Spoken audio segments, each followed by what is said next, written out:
I've found someone else. Let's get a divorce. In the midst of our catastrophically broken relationship, my husband Mike asked me for a divorce. Mike always berated me for my lifestyle choices. But without any objections, I agreed to the divorce. Because I knew the real reason why he wanted to divorce. Fine, there we go. I signed a lawyer's contract. When I handed it back to Mike, he looked at me, puzzled by my lack of resistance. I'm not gonna refuse the divorce. I'll make sure you see hell in this world. Right after the divorce process started, I was on my way somewhere. My name is Christine. I'm a wife of Mike, CEO of a real estate company. Currently, I'm being handed a contract of a lawyer who assists divorce from my husband, who I've been with for 10 years. This all began about 6 months ago. Business still keeping you busy? Mike, who runs the real estate business, was rarely at home. It wasn't like this when we first got married, but business must have picked up, and he had more work-related engagements. It became normal for him to be out on business dinners. On weekends, there was no family time, and he was always out. I spent many lonely days at home. We don't have children, and every time Mike left me alone at home, I wondered if it was because I couldn't give him a child. Mike loves kids, so marrying me, who can't have children, must have been a miscalculation on his part. After being married for over 5 years, our intimacy dwindled. One day, I reached my breaking point and tried to negotiate some family time with Mike. After dinner, Mike was indulging in his hobby. I standed in front of him and tried to talk to him, but he didn't respond. I sighed as Mike wasn't paying attention to what I was saying, as if he was too engrossed in a radio broadcast, probably a horse race. Come on! Go! There! Pass them! Mike continued to cheer with enthusiasm, clenching fists. He didn't even notice me right in front of him. He didn't seem to care, probably because I was not even in his field of vision. How is this even a marriage? Normally, if someone's standing right in front of you, you'd notice, right? Am I the one with the skewed perception? As I was lost in these thoughts, Mike, presumably after the end of the race, slammed his headphones onto the couch and started ranting. Damn it, what's that jockey doing? Get it together, man. I put a lot of money on this. From his words, I figured he was listening to a horse race. I tried to speak up, prioritizing our marriage over a horse race. Hey, I've something to discuss. Can't you see? I'm not in the mood for idle chatter right now. What's so important? If you have something to say, spit it out. Mike, clearly frustrated from his loss, snapped at me. I was disappointed by his rough words and bad attitude. Why do I have to bear the brunt of your frustration from a lost bet? Before I knew it, my sadness poured out in words, and Mike, who heard my remark, shot back in an irritated manner. What did you say? I've been patiently waiting for your horse race to finish because I needed to talk. Why am I being treated this way? What have I done? Perhaps I felt lonely being ignored. Whenever he was home, it seemed like he would spend time on his hobbies and never think about me. As long as she provides money, it's fine. It became clear he was only with me for this reason during our argument. Would you quit nagging already? You're always whining. You're hardly ever home. And when you say you're working on the weekends, you're out entertaining. When you are home, you're lost in your world. What am I to you, a maid? I didn't marry you for this. That was the moment when all my pent-up feelings exploded. I had never raised my voice like that before, but I couldn't bear Mike's cruel words and actions. When we were dating, he was devoted and always treated me like a princess. He always put me first in everything and loved me endlessly. Having spent days filled with love, I believed marrying him would ensure a happy marital life.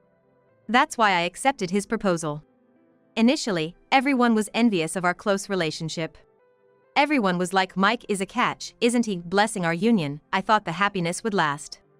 But that only lasted the first 2 years. After that, his selfishness and arrogance took over, and now I feel like nothing more than a maid.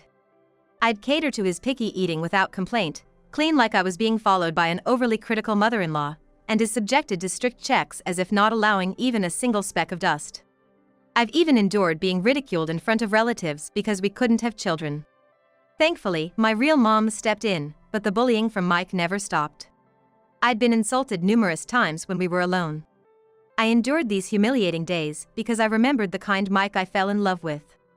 The love he gave me back then made me feel indebted, allowing me to smile through the worst. But what about now? The Mike in front of me seems like a completely different person. He yells at people based on his mood and finds my existence bothersome. Why would he live with someone like me? I'd rather he just throw me away if he finds me that bothersome. As these sad thoughts crossed my mind, Mike said the unthinkable. You've become a drag. You used to be obedient, and you were pretty cute back in the day, which is why I married you. I didn't expect you to become this annoying wrinkled old lady. You frustrate me. You can't even have kids. What kind of wife are you? You're more like a maid. That's the way you are now. His words left me devastated and speechless. He doesn't see me as a woman anymore. I had a hunch, but hearing it directly from him was a massive shock. What were these 10 years for? I devotedly supported Mike as he worked hard, believing he loved me. I believed this rough patch would pass. And we'd return to our happier days. I believed I was the woman he cherished the most. Yet now, he looks at me like I'm trash, showing clear irritation. Is this the reward for supporting him for 10 years? If so, this feels like a cruel joke from the universe. My feelings of sorrow are turning to hatred, and then to anger. Being around you exhausts me. Unable to speak, I clenched my fist. Seeing me, Mike, annoyed, grabbed his cigarettes and went outside. His pants had his wallet and cell, so he probably won't come back tonight.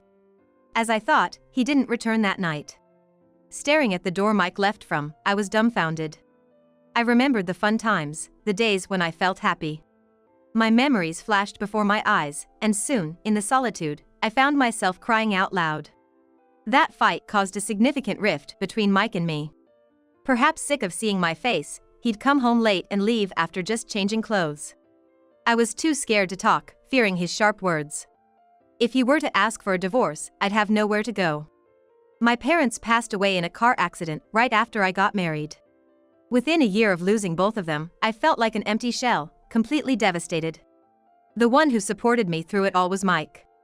I genuinely believed, from the bottom of my heart, that marrying him was the best decision I ever made. From then on, Mike was my only family. I had no one else to turn to. The only connection I had was with my in-laws, but I could never bring myself to burden them with my woes. Even though they were incredibly kind to me, I believed no parents should have to listen to such complaints about their child. I even worried that, if I said something wrong, they might end up disliking me. Back then, I was so timid, always afraid to take action. I started to believe that I might spend my entire life just being there for Mike, almost like a housekeeper. Many nights, I lay in bed, these thoughts making me cry. Then, after a while, Mike came home in a surprisingly good mood. Even though we hadn't spoken in over 3 months, that day he came home while I was still awake, holding a box of cupcakes. "Christine, here!" "What?" I looked at him, startled by his sudden change in demeanor. Seeing my reaction, Mike laughed awkwardly, tilted his head, and was like, "Take it. I'm sorry for how I treated you that day. I regret being so cold. I want to go back to the happy days with you. Can we make up?" Seeing his apologize, I broke down in tears. The kind Mike I once knew seemed to be back. I hugged him tight, holding on to that glimmer of hope. From then on, he kept his word and treated me with care. He was as gentle as when we were dating, and he made an effort to come straight home after work. He was still very busy, but he always prioritized our time together and increased the moments we shared as a couple. You know, back then, our company was in a rough spot, and I was feeling pretty down. I think I took it out on you, and I'm so sorry for making you feel bad. One lazy weekend afternoon, as we were watching a movie side by side on the couch, Mike, while stroking my hair, shared his feelings. "No, I'm the one who should apologize. I blamed you without knowing the whole situation." Finally, the tension between us had eased. I believed that, as a couple, we would be able to spend happy days again. That was until one night when a call came through on his phone. During dinner, a call from a woman's name showed up on Mike's phone, which was quite unusual. He hurriedly answered it looking quite panicked. He even stepped outside to take the call, maybe because he didn't want me to hear the conversation. Maybe it's an important business associate? However, that was the first time I felt something was off. Ever since we made up, Mike had taken all his calls in front of me. The only exception was during that terrible period of estrangement. Back then, Thinking about it now, he'd always avoid taking calls in front of me. A sinking feeling crept in. Trying to get to the bottom of it, I probed. "It's rare for you to take a call outside. Someone from work?" "Oh, yeah, kind of. You know I'm gonna step down soon and venture into a new business, right?" It was one of the employees consulting about that. Mike was planning to hand over his current real estate company to a trusted subordinate soon. He intended to manage another company as the chairman of the board, separate from his current one. "We have to start working hard all over again at a new company. Everyone seems anxious without me, so I keep getting calls asking for help. This change is quite a big deal for a company." Mike, unusually chatty, seemed to be trying too hard. His desperate attempt to deflect was obvious. When I saw Mike like that, a word flashed across my mind. The word was cheating. Mike might be cheating on me. As this thought crossed my mind, all my love for him cooled in an instant. It's tough, right? Don't push yourself too hard. In this way, I decided to thoroughly investigate Mike's cheating tendencies, brushing off his words. Thanks to my careful budgeting every month, my savings easily exceeded $30,000. Somehow navigating the unfamiliar internet, I found a lawyer skilled in dealing with infidelity cases and hired them immediately. I also hired a private investigator to track Mike's actions, and as I suspected, he was cheating on me with a 20-year-old girl from his workplace. Here's the report detailing their relationship duration. I was stunned as I went through the papers the detective showed me. Mike had been seeing this woman for over 5 years now, with some breaks in between. They rekindled their relationship the evening he called me during dinner. That's why that time. The rough patch between Mike and me was because he and this woman were getting along so well. Mike began to make amends with me because she had rejected him, and he was seeking comfort. I was just a convenient pawn for him. Realizing this, I decided to meet a certain individual. Taking advantage of the weekend Mike said he was on a business trip, I headed to a certain location. And I decided to take revenge on Mike.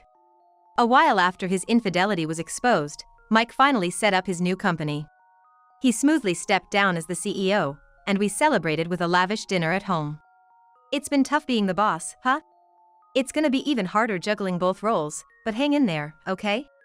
The atmosphere between Mike and me reverted to the tense standoffishness we had felt during our rough patch.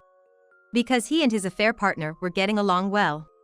Investigations revealed that Mike's lover was extremely possessive and jealous, making Mike ignore me as a woman, just so he wouldn't get dumped.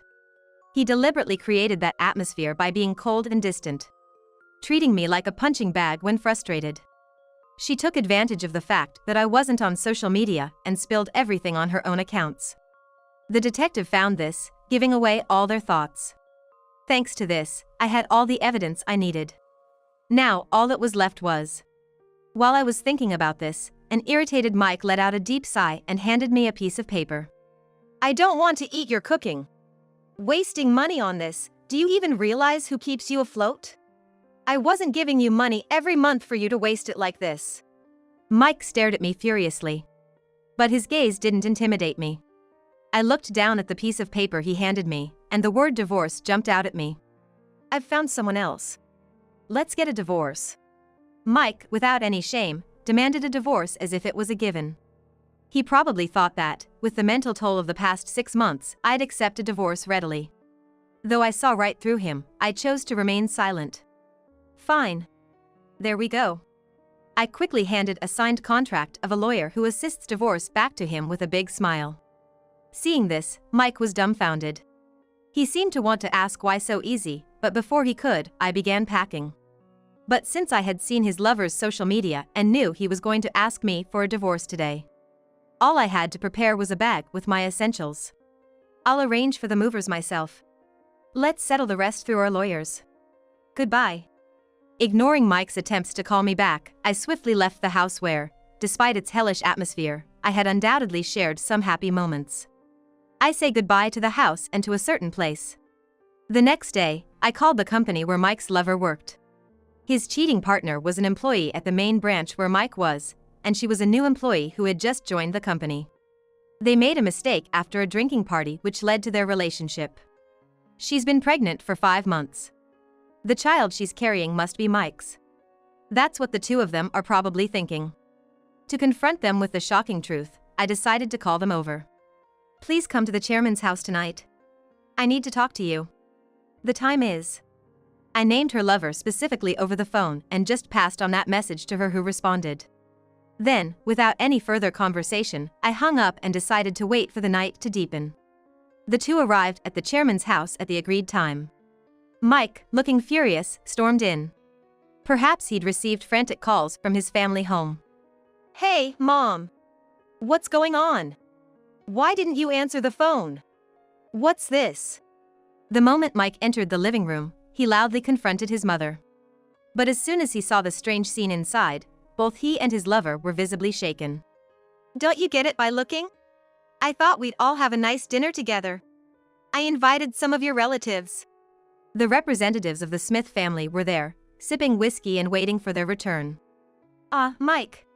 It's been a while. We've heard you have something to tell us. That lady over there seems to be pregnant, isn't she? But we haven't prepared a seat for her." Relatives, unaware of the situation, voiced their confusion.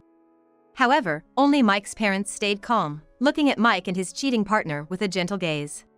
"Mike, we've heard there's something you want to discuss with us. Is there something you need to say about that woman?" It was his mother who broke the silence. She was kind and elegant, and although her tone was soft, her eyes were not smiling. In fact, she exuded a dark and intimidating aura, making Mike shiver. "What do you mean by something I need to talk about?" "Don't play dumb, boy. I've heard everything from Christine." It was his father who dealt the final blow. His stern gaze was a stark contrast to his mother. The moment Mike heard those words, he looked at me in a panic and lashed out. "What the hell did you do? You're not my wife anymore, so stay out of family matters." "She's not your wife? What do you mean?"